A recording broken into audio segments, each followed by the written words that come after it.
قرآن مجید نے سورہ انعام کی آیت نمبر 32 میں ارشاد فرمایا ہے، فرمایا وَمَا الْحَيَاةُ الدُّنْيَا إِلَّا لَعِبًا وَلَهْوٌ، فرمایا دنیا کی زندگی نہیں ہے مگر کھیل کود،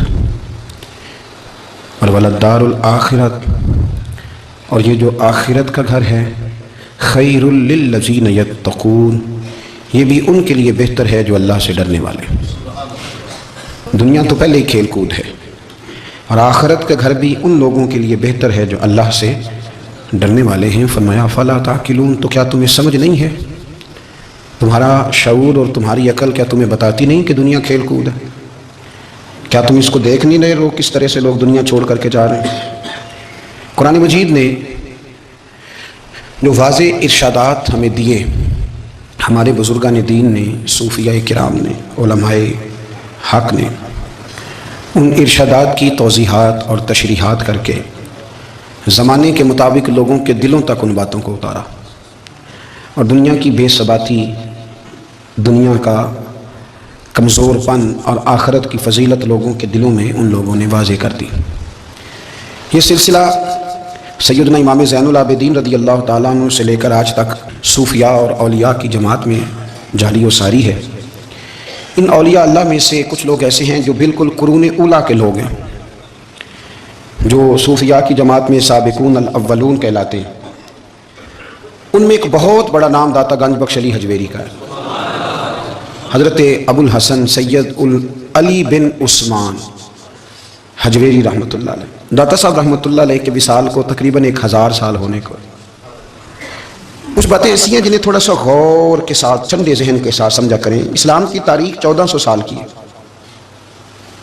اور 1000 سال پہلے کے داتا صاحب بزرگ ہیں۔ داتا صاحب فرماتے ہیں میں اس زمانے میں مرید ہوا، مجھے اجازت ہوئی، میں نے اپنے مرشد کی خدمت کری، پھر مجھے حکم ہوا، اپنے قلم سے لکھتے ہیں، پھر میں لاہور آیا۔ اگر 1000 سال پہلے سے پیری مریدی کا، طریقت کا، تصوف کا سلسلہ جاری ہے، آج لوگ کہتے ہیں یہ نئی بات ہے، یہ کل شروع ہوا ہے۔ داتا صاحب رحمۃ اللہ علیہ کے وصال پر ان کا عرس شروع ہوا، یعنی عرس بھی 1000 سال سے ہوتے چلے آ رہے ہیں۔ آج بعض لوگوں کو غلط فہمی ہوتی ہے کہ یہ آج کی کوئی نئی ایجاد ہے، اور اگر 1000 سال پہلے کے لوگ ضرورت محسوس کرتے تھے کہ پہلے کسی درویش کی خدمت کریں گے تو پھر ہمیں کچھ ملے گا، تو ہمارا تو زمانہ ہی بڑا عجیب ہے۔ یہاں بہت سارے لوگ ہیں جو کہتے ہیں میں خود قرآن جانتا ہوں، حدیث جانتا ہوں، میں خود بڑا سمجھدار ہوں، مجھے کسی کی کیا ضرورت ہے۔ بہت ساری چیزیں ایسی ہیں جنہیں ہمیں غور سے دیکھنا چاہیے۔ 1000 سال پہلے داتا صاحب، اور پھر داتا صاحب کہتے ہیں میرا کسی عام گھرانے سے تعلق نہیں، میں مدینے والے محبوب کی اولاد ہوں، سید ہیں۔ اس کے باوجود ایک جگہ پہ گئے ہیں، تربیت لی ہے، پھر وہ لاہور تشریف لائے ہیں، اور داتا صاحب فرماتے ہیں کہ میں ہندوستان کے اس ایریے میں آ کے بیٹھا ہوں جہاں زندگی کی سہولیات بھی پوری میسر نہیں ہیں مجھے۔ لاہور 1000 سال پہلے آپ اگر اس کا نقشہ دیکھیں تو کیا نظر آئے گا آپ کو؟ جن لوگوں نے ابھی 40 سال 35 سال پہلے لاہور کو دیکھا ہے وہ بھی جانتے ہیں اس کی کیفیات کیا تھی۔ تو 1000 سال پہلے کا لاہور جہاں داتا صاحب تشریف لائے، داتا گنج بخش علی حجویری نے وہاں بیٹھ کر قرآن و سنت کی تشریحات کی، داتا صاحب نے مسجد بنائی۔ اب لفظ داتا سے بھی بڑا اختلاف ہے لوگوں کو، حالانکہ داتا کا معنی دینے والا، اور اللہ کے جو 99 نام ہیں نا، ان 99 ناموں میں سے کوئی نام داتا ہے۔ ایسے لوگ کہتے ہیں یہ تو اللہ کا اسم، بھئی یہ لفظ داتا تو ویسے ہی عربی کا لفظ ہی نہیں ہے۔ تو آپ چیزوں کو گھسیٹ گھساٹ کے اگر لے کے نا، قرآن مجید میں آپ اپنے ماں باپ کے لیے دعا کرتے ہیں رب ارحمہما کما ربیانی صغیرا، یا اللہ ان دونوں کو بخش دے جو بچپن میں میرے رب بنے۔ رب ارحمہما کما ربیانی صغیرا، رب کا معنی پالنے والا، تو قرآن مجید نے تو ماں باپ کو رب کہہ دیا تو شرک ہو گیا۔ وہاں اللہ رب اور معنوں میں ہے، ماں باپ رب اور معنوں میں ہے، یہاں معنی پالنے والے کا ہے۔ ماں باپ اولاد کو پالتے ہیں نا، اصل پالنے والا کون ہے؟ اللہ۔ تو اب کسی نے کہا کہ ابا آپ نے مجھے پالا ہے، تو کافر ہوا کہ مسلمان ہوا؟ چھوٹی چھوٹی باتوں میں لوگ تقسیم کرتے ہیں اہل اسلام کی، یہ درست نہیں ہے۔ قرآن مجید نے حکم دیا کہ ان کے لیے دعا کرو ان لفظوں کے ساتھ۔ تو داتا کا معنی ان کا لقب ہے، یہ معروف لقب ہے ان کا، اس کا معنی دینے والا۔ تو بھائی اگر آپ مجھ سے کوئی 2-3 مسئلے سن لیتے ہیں، میں آپ کو دے دیتا ہوں تو شرک نہیں ہوتا۔ میرا استاد اگر مجھے 2-4 باتیں سکھاتا ہے تو شرک نہیں ہوتا۔ آپ کے اور میرے بزرگ والدین ہمیں کو 2-4 ہزار دیں، ہم ان سے مانگ لیں تو شرک، تو یہ اتنی زیادہ وہ معاملہ نہیں ہے۔ آپ اس کو سمجھیں، لوگ الجھاؤ پیدا کرتے ہیں، اس الجھاؤ سے بچنا چاہیے۔ ہم سے بندہ مسلمان تو ہوتا کوئی نہیں، لیکن ہر جمعے کو 2-4 لاکھ کو کافر ضرور کر دیتے ہیں۔ جانے کب مار دے کوئی مجھے کافر کر کے، شہر کا شہر مسلمان بنا بیٹھا ہے۔ تو اتنا سستا نہ کریں اس چیز کو، چیزوں کو سمجھیں اور غور کریں۔ تو داتا صاحب رحمۃ اللہ علیہ نے قرآن و سنت کی تشریحات کی۔ اب ایک بات میں کہنے لگا ہوں، داتا صاحب رحمۃ اللہ علیہ، بابا فرید صاحب رحمۃ اللہ علیہ، حضرت شیخ عبد القادر جیلانی غوث پاک رضی اللہ تعالیٰ عنہ یہ وہ بزرگ نہیں ہیں کہ جن کی تاریخ دفن ہے، جن کا کوئی پتہ نہیں کہاں سے آئے، کہاں گئے، کیا تھے، کیا کرتے تھے، یہ وہ اس طرح کے لوگ نہیں ہیں۔ ان لوگوں کا کلام اصل صورت میں آج بھی دنیا میں موجود ہے۔ بابا فرید کی تحریریں موجود ہیں، حضرت غوث پاک کی کتابیں موجود ہیں، داتا گنج بخش علی حجویری کی کشف المحجوب شاید دنیا کی ہر زبان میں ملتی ہے۔ اب میں جو بات کہنے لگا اس پر غور کرنا، اگر کشف المحجوب آپ پڑھے نا ساری، تو سب سے پہلے وہاں ملنگوں کا داخلہ بند ہوگا، کوئی ملنگ آپ کو نظر نہیں آئے گا، چونکہ داتا صاحب کی تعلیمات بالکل اس کے برعکس ہیں۔ فوری طور پر وہاں عورتوں کا داخلہ بند ہوگا، چونکہ داتا صاحب کی تعلیمات اس کے بالکل برعکس ہیں۔ میلے ٹھیلے یہ ساری چیزیں وہاں بند ہوں گی۔ یہ کوئی کہیں نہیں داتا صاحب نے کہا کہ پنڈی سے پیدل آنا بڑے بڑے جھنڈے اٹھا کے اور میرے مزار پہ حاضری دینا، داتا صاحب اس کے مخالف ہیں، اس لیے کہ وہ کوئی ایسی چیز تو نہیں کہ وہ دفن ہے۔ داتا علی حجویری کی تعلیمات تو لکھی ہوئی ہیں، کتاب موجود ہے، اور ہر چیز کا انہوں نے بیان کر دیا اس کے اندر۔ علم سے شروع ہوئے ہیں وہ، علم، عمل، فقر۔ داتا صاحب نے تو کھانے کے آداب بھی بیان کیے ہیں، داتا صاحب نے چلنے کے آداب لکھے ہیں کشف المحجوب کے اندر، داتا صاحب نے بولنے کا شریعت میں کیا طریقہ وہ بھی بیان فرمایا۔ داتا صاحب نے تو کوئی ایسی چیز نہیں ہے جو آپ کہیں کہ باہر سے لے کے جانی پڑے۔ مسئلہ تو یہ ہے کہ یہ جو کچھ ہو رہا ہے، ایک آدمی ان کی قبر سے پھول اٹھاتا ہے اور وہ کسی کے گلے میں ڈالتا ہے تو اس کا بھی اسے 400-500 روپیہ نظرانہ چاہیے۔ یہ کہاں لکھا ہے داتا صاحب نے؟ کس کتاب کا حصہ ہے؟ ان کے مزار کو آپ جس مرضی چیز سے غسل دیں، اور داتا صاحب نے نہیں کہا تھا کہ سندل لے کے آنا تو میری قبر کو غسل دینا، انہوں نے کہیں نہیں کہا۔ کیوں زیادتی کرتے ہیں مشائخ کے ساتھ؟ میرے اعلیٰ حضرت فاضل بریلوی رضی اللہ تعالیٰ عنہ سے کسی نے پوچھا تھا، ہم بڑی لوگوں کی باتیں سنتے ہیں، مزارات پہ لوگ جاتے تھے تو نفع ہوتا تھا، اب کیا بات ہوئی؟ اب اس طرح سے ہماری دعائیں مستجاب نہیں ہوتی۔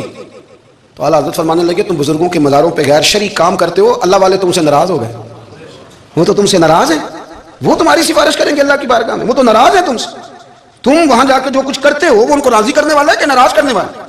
تو داتا صاحب نے تعلیم، سب سے پہلے آپ نے اسبات علم کا باب باندھا ہے، اور آیت یہ لکھی ہے پہلے، انما یخشی اللہ من عبادہ العلماء۔ آپ فرماتے ہیں علم ہوگا تو بندہ اللہ سے ڈرے گا، اور بڑی یہ سخت بات ہے، پر داتا صاحب نے لکھی ہے، میری مجبوری ہے، تعلیمات داتا گنج بخش موضوع ہے، یہ بات کرنی پڑے گی۔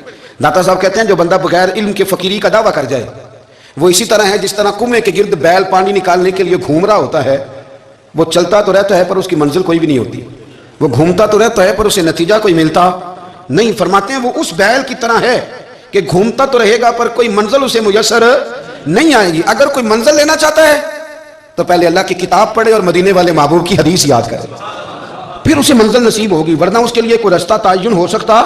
اور داتا صاحب نے پھر حدیث لکھی نبی کریم علیہ السلام کی، فرماتے ہیں کچھ علم حاصل نہیں کرتے، کچھ علم لیتے ہیں پر اس سے نفع نہیں لیتے، پتہ ہوتا ہے پر عمل نہیں کرتے۔ آپ نے حدیث لکھی ہے، نبی کریم علیہ السلام نے فرمایا اللہم انی اعوذ بک من العلم لا ينفع، اے اللہ میں اس علم سے تیری پناہ مانگتا ہوں جو علم تو ہو پر اس سے نفع نہ اٹھایا جا سکے، جو علم تو ہو پر اس پر عمل نہ ہو۔ داتا صاحب رحمۃ اللہ علیہ فرماتے ہیں علم ہمیشہ اس لیے سیکھنا کہ اللہ تبارک و تعالیٰ تمہیں اس کا نفع عطا کرے، اور پھر آگے بڑھتے ہیں تو آپ فرماتے ہیں جب علم سیکھ لو تو پھر نہ اللہ رسول سے عشق کرنا، فرماتے ہیں پھر نمازیں پڑھنا آسان ہو جائے گا، روزے رکھنا آسان ہو جائے گا، قرآن مجید پڑھنا آسان، محبت کرنا۔ اور آپ نے مثال دی، جہاں بھی کوئی بات سمجھاتے ہیں ایک مثال دیتے ہیں، مثال دی، فرمانے لگے حضرت عبداللہ ابن مبارک رحمۃ اللہ تعالیٰ علیہ، آپ فرماتے ہیں میں شروع میں ایک عورت پہ عاشق ہو گیا تھا، سمجھانے کے لیے بات کرتے ہیں، عاشق ہو گیا تھا ایک عورت پہ، تو میں نے عشاء کی نماز اس کے محلے میں جا کے پڑھی، میرا مذہبی گھرانے سے تعلق تھا، نماز میں پڑھتا تھا، تو امام صاحب جو تھے نا، یہ داتا صاحب نے لکھا ہے کشف المحجوب، امام صاحب نے نا آیات ذرا لمبی پڑھی،